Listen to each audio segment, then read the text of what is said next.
प्रिय भक्तों, आप सभी का हमारे YouTube चैनल भक्ति एक साधना में स्वागत है। आज हम आपको इस वीडियो में कार्तिक महात्म के 17वें अध्याय का पाठ सुनाने जा रहे हैं। कार्तिक महात्म का 17वां अध्याय। नारद जी ने कहा, वे तीनों राक्षस इन तीनों सेनापतियों नंदी, गणेश जी तथा स्वामी कार्तिकेय को देख क्रोधित हो कुश्ती लड़ने के लिए दौड़े। नंदीश्वर से कालनेमी, गणेश जी से शुंभ और स्वामी कार्तिकेय से निशुंभ युद्ध करने के लिए गए। निशुंभ ने कार्तिकेय के वाहन मयूर के हृदय में शीघ्रता से 5 बाण मारे, जिससे मयूर मूर्छित होकर पृथ्वी पर गिर पड़ा। कार्तिकेय क्रोधित होकर शक्ति को उठाना ही चाहते थे। इतने में निशुंभ ने तीव्रता से अपनी शक्ति से षडानन की शक्ति को काट दिया। नंदीश्वर ने सैकड़ों बाणों से कालनेमी को मारकर 7 बाणों से घोड़ों, धनुष तथा सारथी को काट दिया। क्रुद्ध कालनेमी ने नंदीश्वर के धनुष को काट दिया। नंदीश्वर ने उसके आक्रमण को रोककर त्रिशूल से कालनेमी की छाती में प्रहार किया। कालनेमी का हृदय विदीर्ण हो गया तथा घोड़े और सारथी मर गए। तब कालनेमी ने भी पर्वत शिखर के प्रहार से नंदीश्वर को धराशायी कर दिया। एक और रथ तथा मूषक वाहन वाले गणेश जी और शुंभ दोनों युद्ध करते हुए परस्पर एक दूसरे पर बाणों की वर्षा करते हुए गुथ गए।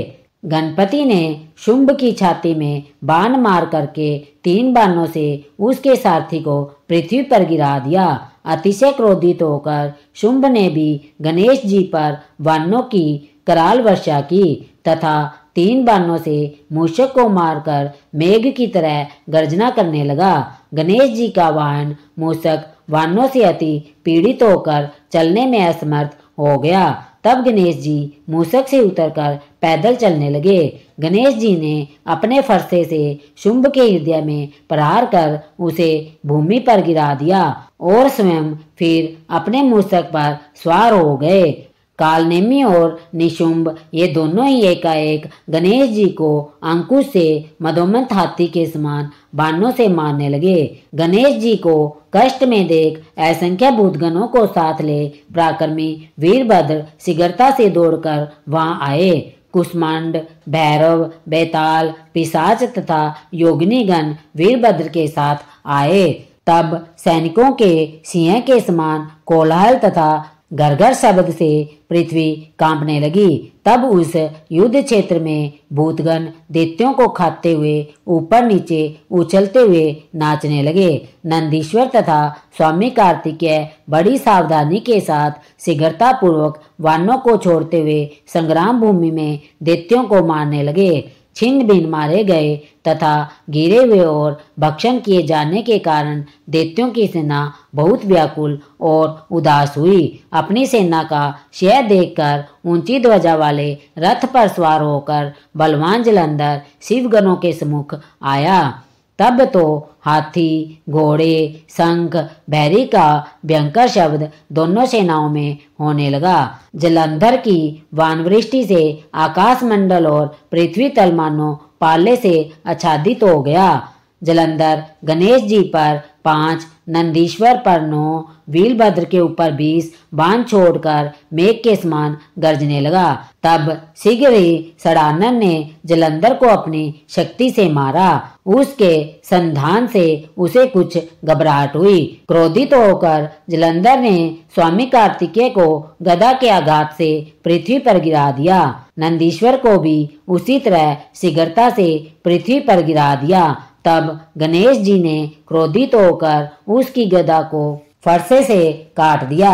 वीरभद्र ने जलंधर की 3 बाणों से और 7 बाणों से घोड़ों, ध्वजा, धनुष तथा छत्र को काट दिया। तब जलंधर ने अपनी अति प्रचंड शक्ति से गणेश जी को गिरा दिया और स्वयं दूसरे रथ पर चढ़ गया। वीरभद्र के ऊपर क्रोधित हो रणभूमि में आया। तब सूर्य के समान देदीप्यमान दोनों वीर परस्पर युद्ध करने लगे। वीरभद्र ने बाणों से उसके घोड़ों को मार गिराया। फिर जलंधर ने वीरभद्र का धनुष काट दिया तथा परिध हाथ में लेकर कूदा। नारद जी ने कहा, तब जलंधर ने शीघ्रतापूर्वक वीरभद्र के समीप जाकर उसके मस्तक पर परिध मारा। छिन्न मस्तक वाला वह वीर मुख से रुधिर वमन करता हुआ पृथ्वी पर गिर पड़ा। कार्तिक मातम का 17वां अध्याय समाप्त हुआ। बोलिए श्री कृष्ण भगवान की जय हो। अगर यह कथा आपको पसंद आई हो तो इस कथा को लाइक व शेयर करना। धन्यवाद।